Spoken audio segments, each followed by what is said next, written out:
ચોમાસું પહેલાથી જ સામાન્ય કરતાં નબળું રહેવાની ધારણા તો ખરી જ. મોરબી ને જામનગર ને દ્વારકા એ વિસ્તારમાં 80થી પણ ઓછો રહીએ કદાચ. ભાવનગરમાં એમાં 90-95% જેવો રહીએ. હજી વરસાદ દૂર છે એ બતાવે. ઓહો.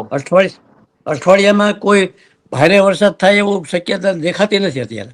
એટલે સૌરાષ્ટ્રમાં 18થી 2 તબક્કામાં કદાચ વાવણી થાય, 18થી 23-24માં 40-50 દિવસોનું રહે વરસાદના દિવસો. આમ જોઈએ તો નદી નાળા છલકાઈ જાય, કુવાઓ ભરાઈ જાય, એવો વરસાદ ક્યારે આવશે? આ વખતે પણ પાછોતરા વરસાદનો જ વધારે પડશે શરૂઆત કરતા. આ ભાગડા વીજા જબા પવન ઉડાડે ખેત, જગ બધું જીવાડવા મૈપત આવ્યો મેં. આમ જોઈએ તો ખેડૂતો અત્યારે ચાતક નજરે ચોમાસાની રાહ જોઈ રહ્યા છે, અને બીજી બાજુ એટલી જ આતુરતાથી આગાહીકારોને પણ સાંભળી રહ્યા છે, કારણ કે ચોમાસું ગુજરાતમાં ક્યારે પ્રવેશશે તે સૌથી મોટો પ્રશ્ન છે. આ સાથે ચોમાસું કેવું રહેશે અને શું ચોમાસું આવશે તે પછી કોઈ બ્રેક આવશે કે કેમ, તે તમામ પ્રશ્નો છે. ત્યારે તેને લઈને વાત કરવી છે. ત્યારે આપણી સાથે ગુજરાતના જાણીતા વેધર એક્સપર્ટ અને ખાસ કરીને તેઓ સુરતથી આપણી સાથે જોડાઈ ચૂક્યા છે, ડોક્ટર જેડી ગુંદાળિયા સર જોડાઈ ચૂક્યા છે. અને આમ તો તેઓ છે ખાસ કરીને દેશી વિજ્ઞાન અને સેટેલાઇટ આધારિત છે. તેઓ માહિતી આપતા હોય છે અને પોતાનું જે વર્ષોનું અનુભવ છે તે પ્રમાણે આગાહી કરતા હોય છે. તો આવું તેમની સાથે જ સીધી વાત કરીએ, વાત ગુજરાતી પર. સર, સૌપ્રથમ વાત ગુજરાતીમાં આપનું ખૂબ ખૂબ સ્વાગત કરું છું. હા, જી છે. જી સર, શું કહેશું કે અત્યારે જોઈએ તો ચોમાસું હજુ સુધી ગુજરાતમાં નથી પહોંચ્યું. એક બાજુ આ જોઈએ આ વર્ષે અલ્નીનોની ધ્રાસ્તી છે, અને બીજી બાજુ ચોમાસું લેટ થઈ રહ્યું છે. મુંબઈમાં પણ હજુ ચોમાસું નથી પહોંચ્યું. તો ચોમાસું ગુજરાતમાં ક્યારે પહોંચશે અને ચોમાસું કેવું રહેશે? ચોમાસું પહેલાથી જ સામાન્ય કરતાં નબળું રહેવાની ધારણા તો ખરી જ. પણ જે મોડું આવે છે ને એ પણ શક્યતા રહે છે. જે આપણી ધારણા પ્રમાણે જે આ ઝડપથી આવવું જોઈએ નથી આવતું. અને મારે આગાહી મેં કરી હતી એ પ્રમાણે જોઈએ તો પહેલો નવેમ્બરમાં પહેલા અઠવાડિયામાં ક્યાંક એકાદી વરસાદ થાય એમ હતું. પણ એ કદાચ એવો એટલું બધું ક્યાંય બહુ થયો નથી. બીજા અઠવાડિયામાં પણ 1-1.5 ઇંચ નહોતું. એટલે હવે આ પૂરું થવામાં છે. હવે ક્યાંક કદાચ થાય 2-3 દિવસમાં તો જુદી વાત છે. પછી નક્ષત્ર આ 22 તારીખ સુધીમાં જ્યાં થયા હતા ત્યાં 1.5 ઇંચ હતો. ક્યાંક અમુક જગ્યાએ વાવણી થાય એવી શક્યતા હતી, પણ એ દક્ષિણ સૌરાષ્ટ્ર અને દક્ષિણ ગુજરાત પૂરતી હતી. એટલે કદાચ થઈ જાય તો ઠીક છે, નહીંતર હજી બોમ્બે સુધી પણ ચોમાસું આવ્યું નથી. કદાચ 1-2 દિવસમાં આવી જશે. એટલે દક્ષિણ ગુજરાતમાં આપણે લગભગ 18 તારીખની આજુબાજુ કદાચ એટલે પણ આપણે વાત કરવાની ખાલી સૌરાષ્ટ્ર પૂરતી જ આપણે મર્યાદિત રાખીએ. એટલે સૌરાષ્ટ્રમાં 18થી 2 તબક્કામાં કદાચ વાવણી થાય, 18થી 23-24માં, અને બીજી 26-27-28માં. એટલે વધારે તો 80% વિસ્તારમાં 26થી 30 તારીખ જૂનની અંદર થઈ જાય વાવણી, એવો અંદાજ ખરો. અને એ આપણે જોવા જઈએ તો જે દેશી ભાષા છે ને કે ભીમી ગ્યારસથી પૂનમ, એમ મોટે ભાગે આ વર્ષે ભૂમિ ગ્યારસથી પૂનમમાં વરસાદ વાવણી થાય એવું શક્યતા ખરી. એટલે આ આખો મહિનો જે વધારાનો જે મહિનો ગયો પુરુષોત્તમ માસ, એ મોટે ભાગે એને લીધે આમ લાગી ડીલે થયું હોય. પણ તારીખની રીતે એટલું 2-4 દિવસનો ફેર તો પડે, સ્વાભાવિક છે. પણ ચોમાસની શરૂઆત નબળી રહે અને દિવસો લગભગ 45-50 દિવસોનું રહે વરસાદના દિવસો. અને એટલા દિવસો સામાન્ય રીતે એટલા 45થી 50 દિવસ વરસાદના દિવસો રહે એમ. અને જે સરેરાશ વરસાદ થતો હોય એના કરતાં 5-10% કે અમુક જગ્યાએ 20% ઓછો વરસાદ થાય. એ તો હતો જ અંદાજ આપણે, કારણ કે જે અગાઉના જે આપણે અવલોકન લીધા હોય, દનિયા છે, જે અખાત્રીજનો પવન છે, ને એ બધા જ્યોતિષશાસ્ત્ર મુજબ, ખગોળશાસ્ત્ર મુજબ જે કહે એ પ્રમાણે બધા તારણ આવતું હતું કે લગભગ 700 mm એટલે કે 28 ઇંચ જેવો સરસ આપણે વરસાદ કે 30 ઇંચ જેવો સૌરાષ્ટ્રમાં ગણીએ. એમાં જુદા જુદા જિલ્લામાં ભૌગોલિક રીતે દરિયાથી દૂર ને પર્વતવાળા વિસ્તારો અને એવા જુદા જુદા જિલ્લામાં પછી તો વેચવાનો રહીએ. માનો કે 30-32 ઇંચ વરસાદ છે શક્યતા, એને ઝીલાવાય અને ચોમાસા દરમિયાન વેચણી કરવાની રહીએ. માનો કે સામાન્ય માનો કે આપણે દાખલા તરીકે રાજકોટમાં 30 ઇંચનો અંદાજ આવ્યો, હમ. તો 30 ઇંચના કદાચ જુનાગઢમાં ને એમાં 30 ને બદલે 36 ઇંચ થાય. અને Yes, yes, yes. મોરબીની બાજુ સરેરાશ. 24 હા બસ એમ. એટલે એ જી. રીતે વિસ્તાર ભૌગોલિક વિસ્તાર પ્રમાણે એની વેચણી કરવાની છે. અને બિલકુલ બિલકુલ. પિરિયોડિક ચોમાસાના પિરિયોડિક પ્રમાણ માનો કે આ રોહિણી વૃક્ષ હમ. આદરા એમ છે હસ્ત સુધી આ 30 ઇંચને વેચવાનો રહે એમ. Yes yes. આપણે એટલે પિરિયોડિકલ અને ટાઈમ મુજબ એ આપણે વેચણી કરવાની રહેતી હોય છે આ અંદાજ પ્રમાણે. પણ જી દાદા, ખરેખર જૂન માસમાં કેવો વરસાદ પડશે, જુલાઈમાં કેવો પડશે, ઓગસ્ટ અને સપ્ટેમ્બરમાં ખાસ કરીને પાછોતરા વરસાદ પડશે કે કેમ? સામાન્ય રીતે શરૂઆતનો વરસાદ છે ને એ જુનાગઢ જિલ્લાને દક્ષિણ બાજુ વધારે રહીએ, વાંધો ન આવે. પણ ઉત્તર બાજુ જરાક નબળો રહી જાય શરૂઆતમાં. હમ. પાછલા ભાગમાં સુરેન્દ્રનગર ને એમાં જરાક વધારે થાય હમ આ હમ હમ દ્વારકા ને કે જુનાગઢ એના કરતા. એ બાજુ હમ. પછી ભાવનગર જિલ્લામાં પણ પાછુતામાં મઘામાં ને એમ વરસાદ થોડો વધારે છે એમ આ બાજુ કરતા. એટલે હમ. એવી રીતે પણ વેચણી થાય પિરિયોડિકલી. હમ. દાદા, આમ જોઈએ તો નદી નાળા છલકાઈ જાય, કુવાઓ ભરાઈ જાય, એવો વરસાદ ક્યારે આવશે? એવો વરસાદ ચોમાસામાં પોષ્ય નક્ષત્રમાં એટલે કે જુલાઈના જી. મધ્યગાળામાં એવો જી. વરસાદ થાય એમ. એટલે જે હમ. સરફેસ સ્ટોરેજ આપણે કરીને નદી તળાવ ઓલા કે ડેમ જી. કે એવું ભરાય એમ. હમ. અને એ રીતે છેલ્લા પેલા અશ્લેષામાં કે પેલા ત્યાર પછી પણ વધારે વરસાદ થાય. એકાદ જી. વરસાદની અશ્લેષા મઘામાં પણ શક્યતા ખરી ભારે એટલે પૂર ખાસ વરસાદ કરીને થાય. જુલાઈ માસમાં સારો વરસાદ પડશે.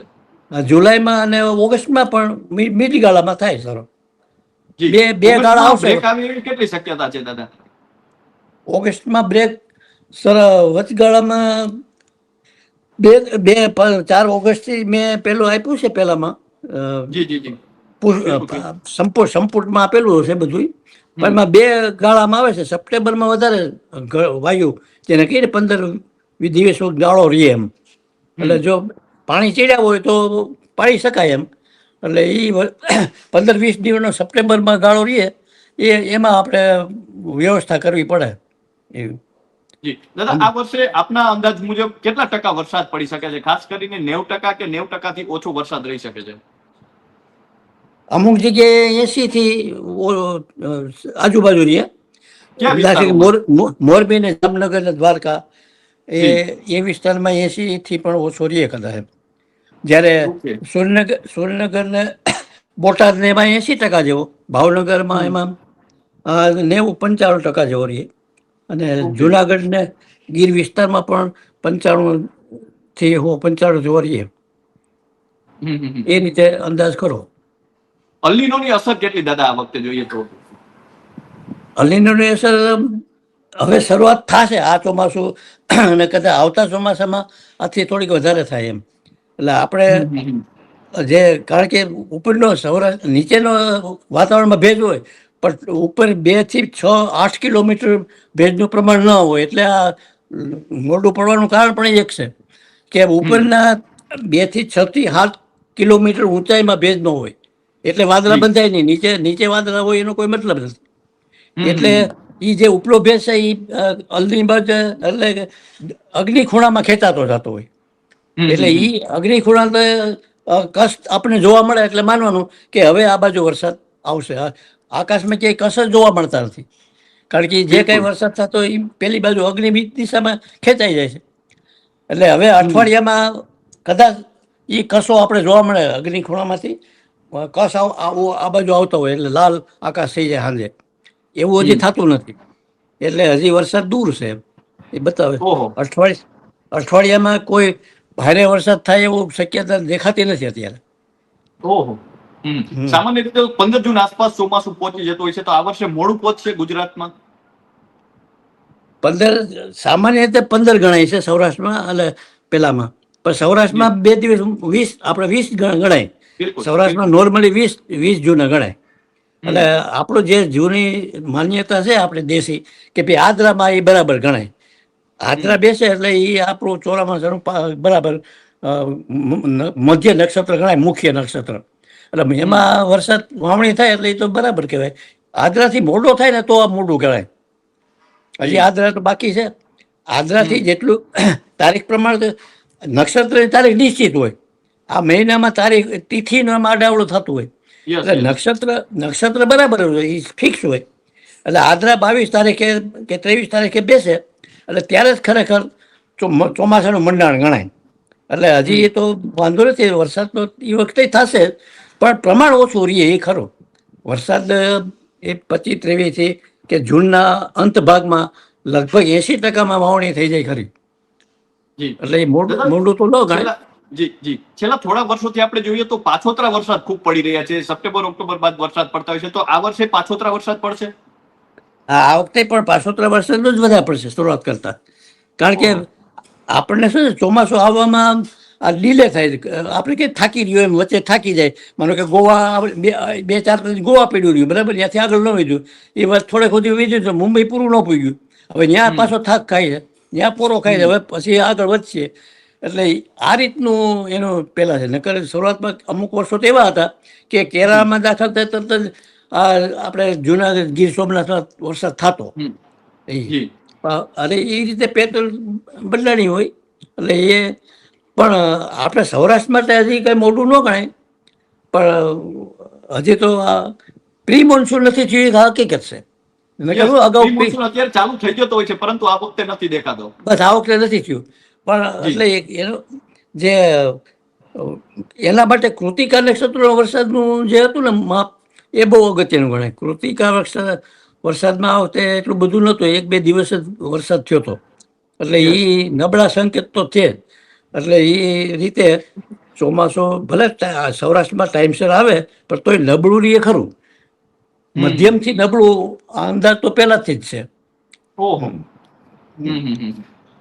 અને ખાસ કરીને દાદા જોઈએ તો છેલ્લા થોડા વર્ષોથી વરસાદ પણ એવા પડી રહ્યા છે, અનિશ્ચિત વરસાદ. એટલે કે જ્યાં પડે ત્યાં ખૂબ પડે, ન પડે ત્યાં ન પડે. તો આ વર્ષે સરેરાશ વરસાદ પડશે, સાર્વત્રિક વરસાદ પડશે કે પછી અનિશ્ચિત વરસાદ પડશે? એટલે ખંડીય ગણાય. એમ કે માનો કે 2-3 ગામમાં હોય તો હા, 2-3 ગામમાં હોય, બીજા 2-3 ગામમાં ન હોય, એવું બને એમ. પણ હા, એટલે સામાન્ય રીતે 26 થી 28, 29, 30 તારીખ છે ને, એમાં તો લગભગ વ્યાપક હશે. એમાં કાંઈ એવું ખંડિક નહીં હોય. એટલે એ જૂનની આખરમાં લગભગ બધે વાવણી લગભગ 80%માં થઈ જાય. એટલે હાવ ખંડી થઈ નહીં, પણ અમુક શરૂઆત તો હાવ ખંડી થાય. એમ જ્યાં વરસાદ શરૂ થાય ત્યાં જ 1-2 દી ત્યાં જ વરસાદ થાય, બીજે પછી જોવા ન મળે એવું થાય. એટલે ઠંડી અને વાદળી સાથે જે વરસાદ થાય એને પવન બહુ આવે એમ. એટલે બે આ વખતે એ રૂખ જોવા મળે એમ. બિલકુલ. અને આ વર્ષે દાદા પવન ખૂબ જોવા મળી રહ્યો છે. દેશના પણ અનેક વિસ્તારોમાં તોફાની પવન છે. પવન હજુ બંધ નથી થયો ને એટલા માટે ચોમાસું ક્યાંક આગળ નથી વધી રહ્યું. તો પવન શા માટે આટલો બધો છે? ખંડી એ થાય એટલે શું થાય કે નેચરમાં વિસ્તૃત થાય એમ, વેચવાની પ્રક્રિયા થઈ જાય. ખંડી બાજુમાં ખેંચાય ને એટલે પવન લીધે હરખું કરવાનો પ્રયત્ન થાય નેચરમાં. એટલે ખંડીને એટલે પવન વધારે થાય. વૃષ્ટિ સાથે પવન વધારે થાય તો જ બીજા વિસ્તારમાં નથી ત્યાં જાય ને. એટલે ખંડી વૃષ્ટિમાં આવું વધારે થાય એમ, પવન વધારે રહે. તો દાદા અમારી સાથે જોડાવા બદલ અને આપનો કિંમતી સમય આપવા બદલ ખૂબ ખૂબ આભાર. તો આ હતા ડોક્ટર જે.ડી. ગુંદાળિયા સર, અને તેમણે જે રીતે વાત કરી છે, ખાસ કરીને ચોમાસાને લઈને તેમણે આગાહી કરી છે. અને જે રીતે તેમણે આગાહી કરી છે, ચોમાસું ગુજરાતમાં ક્યારે પહોંચી શકે, વાવણી લાયક વરસાદ ક્યારે થશે, વાવણી કેટલા ફેઝમાં થશે, કયા મહિનામાં કેવો વરસાદ પડશે, ખાસ કરીને કયા નક્ષત્રમાં કયા પ્રકારનો વરસાદ પડશે, તેમણે લઈને પણ તેમણે આપણી સાથે વાત કરી છે. તો હાલ બસ આટલું, ફરી મળતા રહીશું વાત ગુજરાતી પર.